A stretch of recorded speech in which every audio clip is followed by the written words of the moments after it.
One of the things that never really made sense to me is that in chapter 1037, 5 chapters before the return of Joy Boy, while Luffy and Kaido's battle was hitting its peak, the 5 elders were talking about a certain devil fruit being awakened. This was even before Luffy went into Gear 4 to try and finish the fight.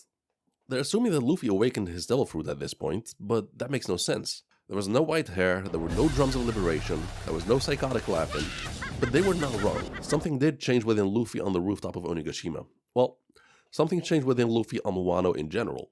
Throughout all of One Piece, Luffy has always fought somewhat selfishly for the sake of a single person that he is personally attached to. But that changed when Luffy got to Wano. Let's do a headcount of all the people Luffy fought and his reasoning. Captain Morgan, because he was simply a bad person and fucked over Zoro. Buggy, Luffy was pretty much self-defense. Luffy did not start that fight, although Luffy did clobber that one dude for Choo Choo. Kuro, for Usopp and Kaya and the fact that Kuro had given up on being a pirate.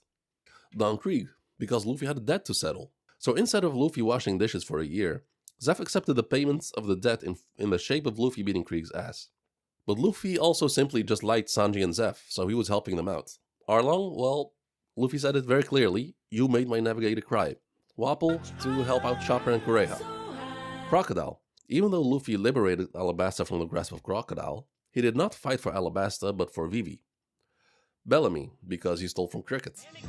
Enel, because he stood in Luffy's way to ring the giant golden bell for Cricket, and the fact that he almost killed the entire crew did not help Enel's case.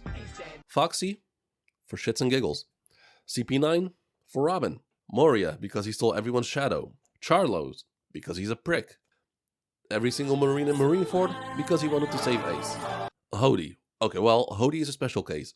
He was obviously not doing good things. Luffy acknowledged that. But Luffy did not care or even want to be the hero or liberator. If it was up to Luffy, he would have kicked Hody's ass at the very start of the arc, at the cost of all the fishmen hating him. When he was asked if he was a friend or foe, he simply said, I don't care, that's up for you to decide. Thus still not embracing his inner liberator. Caesar, because he's a prick and he needed to be taken down to thwart Kaido. Doflamingo. This one is also a special case, because he did fight for the sake of Dressrosa and the people he met and all of Sugar's victims, but when push came to shove, what did Luffy say towards the very end? This birdcage is suffocating me. Even though he took a big step towards being a liberator, it was also just the idea of being controlled and locked up that Luffy could not stand.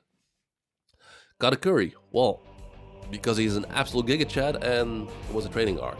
We also saw his crew could escape, but During all those fights, even though it was for the sake of freedom, Luffy never wanted to be a hero or liberator. And I think that's partially what was holding him back. We do not know how awakening works, but we have gotten a very big hint from Kaido. What Kaido says here is very interesting.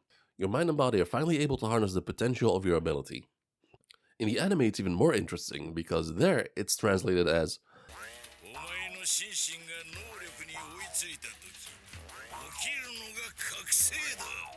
when your mind and body catch up to your power, awakening occurs.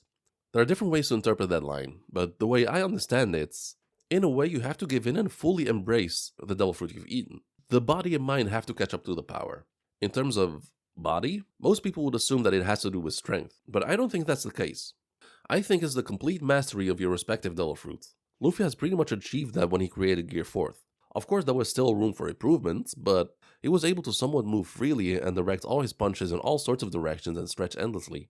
By doing that, he went beyond what Rubber was able to do.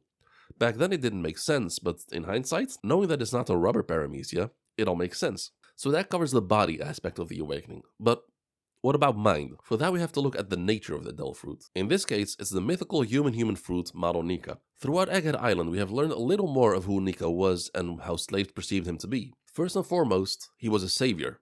A liberator of people from oppressive powers. A liberator who brings smiles to everyone. Something Luffy never had any real interest in being. Until Wano. After he met Tama, went to the prison of mines, saw all the slave laborers, the starvation, and the happiness when people finally managed to get something to eat, he explicitly said that he was going to turn Wano into a country where everyone could eat as much as they can, which is a form of liberation. But just wanting to liberate Wano clearly isn't enough. On the rooftop fighting Kaido, he had said time and time again that he was going to liberate Wano from Kaido. That's when his awakening was starting. But even while fighting for the liberation of a nation, I still do not think that was enough. What I mentioned before should apply to most devil fruits. But since Luffy's fruit is a Zoan, and they seem to have a mind of their own, I think it's safe to assume that Nika within the fruits would only awaken if the user truly was willing to die for the cause. It's almost as if Nika throughout the centuries was testing the Devil Fruit users if they're worthy. But ever since Joy Boy, no one was able to pull it off until Luffy. Luffy dying as a liberator with full control of his Devil Fruit was most likely the catalyst for Nika to literally awaken Luffy. Luffy passed Nika's test, and Gear 5 was born. So it is safe to assume that whatever happened in the Void Century, Joy Boy at one point died for whatever cause he was fighting for, and awakened Nika. So when the gorosei said that Luffy had awakened, I think they knew that he was fighting to liberate Wano from Kaido's clutches. But as the 5 elders always do, they shot themselves in the foot. Because I do not think that even they knew that Luffy needed to die in order to awaken. However, Luffy awakening was inevitable, whether CP0 interfered or not. Luffy was not going to win that final exchange. Gear 4 was going to run out, and Kaido would have delivered the final blow and killed Luffy, and he would have awakened regardless. Thank you for watching.